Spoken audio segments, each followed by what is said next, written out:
Good evening. The other day I stepped into one of my wardrobes, looking for a very particular cravat I knew I'd got in a filing cabinet towards the back, when a most peculiar thing happened. As I walked towards the rear, instead of it getting darker, I saw light streaming in through a door of many windows, and as I pushed it open, I found myself stepping out of a telephone box into a funny little village where I'd never been before. Surprised and confused by this strange turn of events, I asked a passing local where I was. "Frack here," he replied. "You probably won't have heard of it. It used to be called Little Stop It, but we changed the name to Frack here to attract the drillers. Here. You're not a property developer, are you?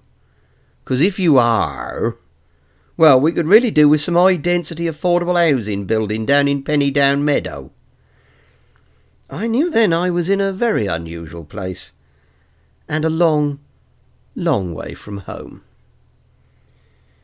My reverie was interrupted by another villager walking past, leading her dog. Plodding behind her it paused and, with a squat and a squeeze and an indifferent shrug, produced a sculpture. A work to rival Michelangelo or Henry Moore. Or at least that's what the owner must have thought, since she left it there, right in the middle of the pavement, so all the other villagers could admire it. Just as I was thinking, that's a bit off, a darting light appeared, first over my left shoulder, then over my right, hopping and skipping on the very molecules of the air, until finally it coalesced into a single diaphanous entity, a shimmering cross between Keira Knightley and a dragonfly. "Hello," said the beautiful creature. "I'm Tinkerplop, the Pooh Fairy." Then, without another word, she scooped up the scatological sculpture in a dustpan of solid gold with a brush made of unicorn hair, and in an instant she was gone. In another instant she was back. "Where did you go?" I asked. "Later," she replied. "Later, you shall know it all." And then she took my hand and we flew over to the village green, where she had some business to deal with, and then to the football field, where she had a whole lot more, each time disappearing and then reappearing in a fraction of a second, her pan wiped clean with reindeer's tears, her brush fresh dipped in fairy Dettol. Then we did the pavement from outside the tabernacle, past the tavern and the moot hall, and up to the stagecoach shelter. Even moving at the speed of light, that lot took us about half an hour, but eventually all the sculptures had been tidied away. As Tinkerplop went to fly off with the last one, I caught her hand. "Now?" I asked. "Now will you show me where all this stuff magically disappears to?" "Come," she said, "for you have much to learn." And with that we shot up out of the village, over the fields, over the hill, until we came to a stop on a path between some trees. "Is this it?" I said. "You're just chucking it in the woods?" "Look," she said impatiently. "Look closely, and you will see."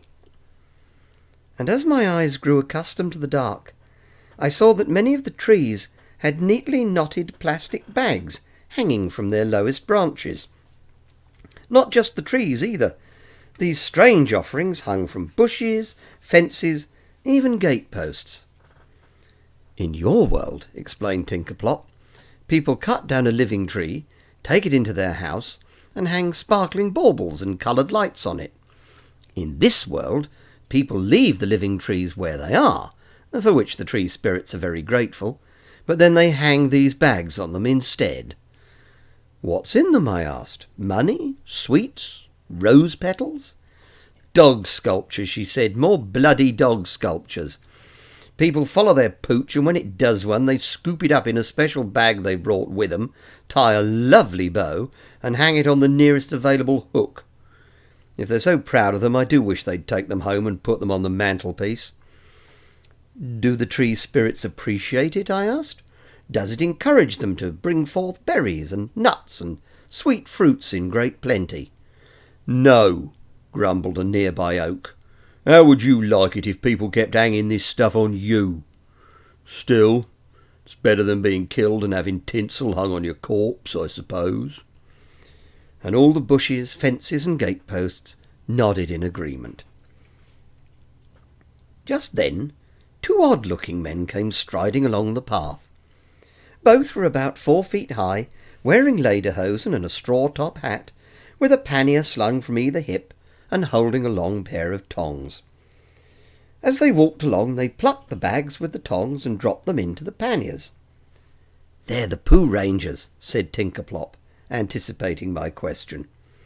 "The Shire Park Authority employ them to pick it all up. That's what happens to pixies who've been naughty."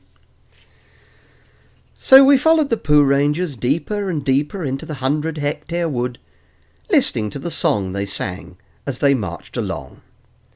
"I love to go a-wandering, gathering dogs ordure. I used to have the will to live, but now I'm not so sure." And so it was that we came at last to a broad clearing in the deepest, darkest part of the woods, in the middle of which stood a funny little cottage built entirely of andrex.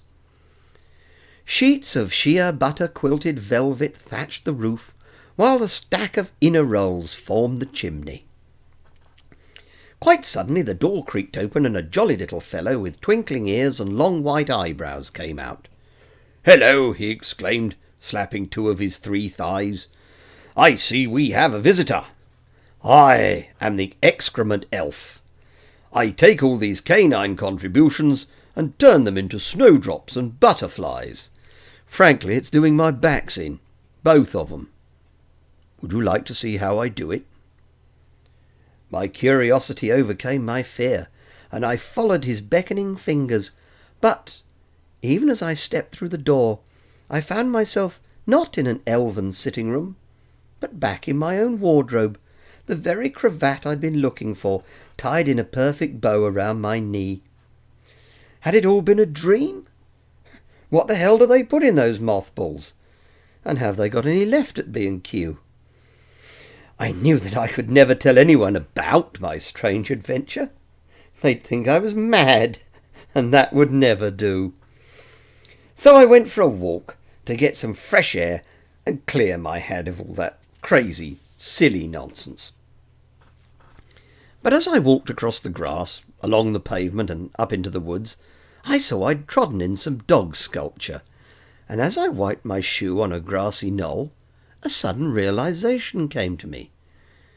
Looking at all the evidence at my feet, there are clearly loads of people who believe in the Pooh Fairy, the Pooh Rangers, and the Excrement Elf. So I can't be the only one who's seen them.